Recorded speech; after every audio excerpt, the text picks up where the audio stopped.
నమస్తే, welcome to hash tag you. నేను మీ Rajesh. So ఇప్పుడు జమ్మూ కాశ్మీర్ ఎన్నికలు ఇప్పటికే ఒక ఫేజ్ అయిపోయినటువంటి నేపథ్యంలో అందరి దృష్టి హర్యానా ఎన్నికలపైన ఉంది. సో ఇట్లాంటి సందర్భాల్లో ఇప్పటికే అనేక సర్వేలు తెర మీదకి వస్తున్నాయి. అయితే వస్తున్నటువంటి సర్వేలు అన్నిటిలో కూడా బీజేపీకి ఘోర పరాభవం తప్పదనే అంశాలు తెర మీదకి వస్తున్నాయి. మరోవైపు తాజాగా పబ్లిక్ పల్స్ కానీ, కేకే సర్వే కానీ ఇట్లా అన్ని సర్వేలు, అంటే సర్వేలు ఏ సర్వే అయినా కూడా ఇవాళ హస్తందే హవా అని చెప్పే పరిస్థితి స్పష్టంగా కనిపిస్తుంది. అయితే వాస్తవానికి ఇంకా అక్కడ పెద్ద ఎత్తున పోలింగ్ సంబంధించినటువంటి వ్యవహారం ఆ తతంగం స్టార్ట్ అయిందని చెప్పుకోవాలి. త్వరలోనే జరగబోతున్నటువంటి హర్యానా అసెంబ్లీ ఎన్నికలకు అయితే మాత్రం కొంత ఆసక్తికరమైనటువంటి సర్వే నివేదిక ప్రస్తుతం పీపుల్స్ పల్స్ సంస్థ, కేకే సంస్థలు కూడా వెలువరించింది. అందులో వాస్తవానికి నియోజకవర్గాల వారీగా ప్రధాన పార్టీలైనటువంటి బీజేపీ, కాంగ్రెస్ల బలాబలాలను వెల్లడించింది. మొత్తంగా ఈ ఎన్నికల్లో కొంతవరకు కాంగ్రెస్కు సానుకూలత కనిపిస్తోందని తేల్చింది. అంటే వాస్తవానికి హర్యానా అసెంబ్లీ ఎన్నికల్లో బీజేపీకి కూడా విజయావకాశాలు ఉన్నాయని ఈ సంస్థ చెప్తోంది. ముఖ్యంగా 26 నియోజకవర్గాల్లో కాంగ్రెస్, బీజేపీల మధ్య కొంత హోరాహోరీ ద్విముఖ పోరు నెలకొని ఉందని స్పష్టంగా చెప్పుకోవచ్చు. ఇక ఆ నియోజకవర్గాల్లో గెలుపోటములు మొత్తంగా అధికారం చేపట్టే విజేతను తేలుస్తాయంటూ కూడా సర్వే చెప్పింది. అంటే ఖచ్చితంగా ఈ 26 నియోజకవర్గాల డిసైడింగ్ ఫ్యాక్టర్ అయ్యే అవకాశం ఉంది.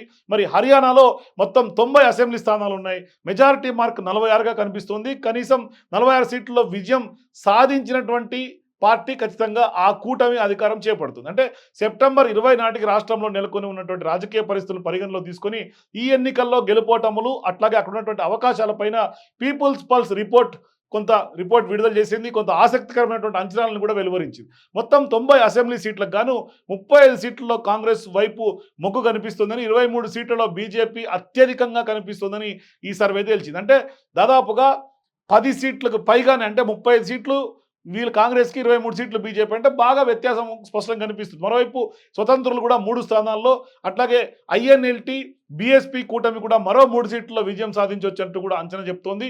అట్లాగే మిగతా 26 సీట్లో కూడా కొంత టగ్ ఆఫ్ వార్ ఉంది, అంటే హోరాహోరీ పోరు కనిపిస్తుందని కూడా చెప్పింది. అంటే 26 సీట్లలో అత్యధిక సీట్లు ఎవరు గెలుచుకుంటే వాళ్ళకే మళ్ళీ అధికారం చేపట్టే అవకాశం ఉంది.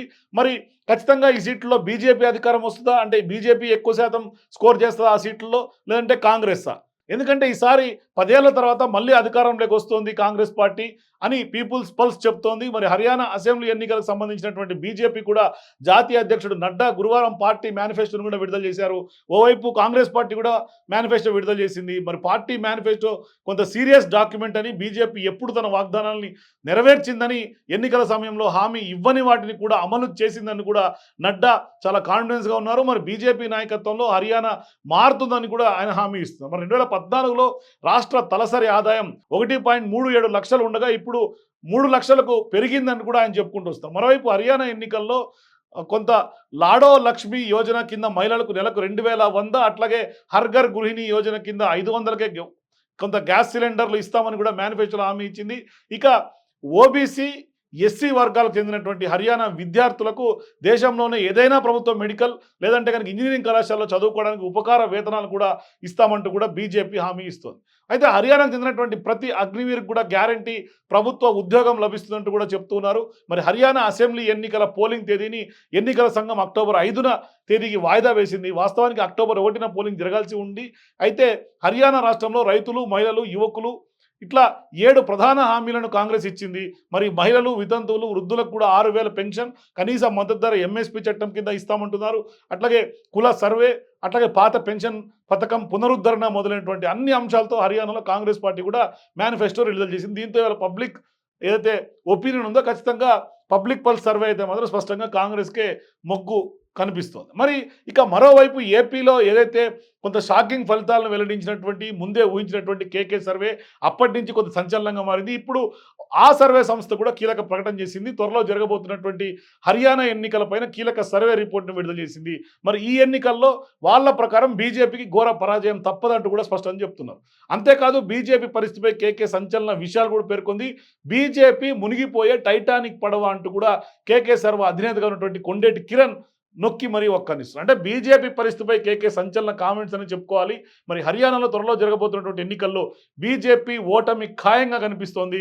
అన్ని సర్వేల్లో ఇవాళ బీజేపీకి కొంత నెగిటివ్గానే కనిపిస్తుంది. అక్కడ పబ్లిక్ పల్స్ అంతా కాంగ్రెస్ వైపు ఉన్నట్టు తెలుస్తుంది. పోటీ చేసే ప్రతి 3 సీట్లలో 2 ఓడిపోతున్నట్టు కూడా స్పష్టం చేస్తుంది కేకే సర్వే. మరి హర్యానా మాత్రమే కాదు, ఆ తర్వాత జరిగే మహారాష్ట్ర, జార్ఖండ్, వెస్ట్ బెంగాల్, తమిళనాడు అసెంబ్లీ ఎన్నికల్లో కూడా బీజేపీకి అదే పరిస్థితి ఉంటుందంటూ కూడా ఘోర పరాజయం చవిచూస్తుంది బీజేపీ అంటూ కూడా చెప్తున్నారు. మరి బీజేపీ ఒక టైటానిక్ షిప్ అని మునిగిపోవడం నావలాగా మారిపోయిందంటూ కూడా కేకే వ్యాఖ్యలను మీరు ఏ విధంగా చూస్తారు? ఎందుకంటే అనేక రాష్ట్రాల్లో ఇదే పరిస్థితి బీజేపీకి ఎదురవబోతున్నట్టు కూడా కేకే చెప్పినటువంటి నేపథ్యంలో మరి బీజేపీ నిజంగానే మునిగిపోయే నావా అని అనుకుంటే మీ అభిప్రాయాన్ని కామెంట్ రూమ్ తెలియజేయండి. For more please watch #.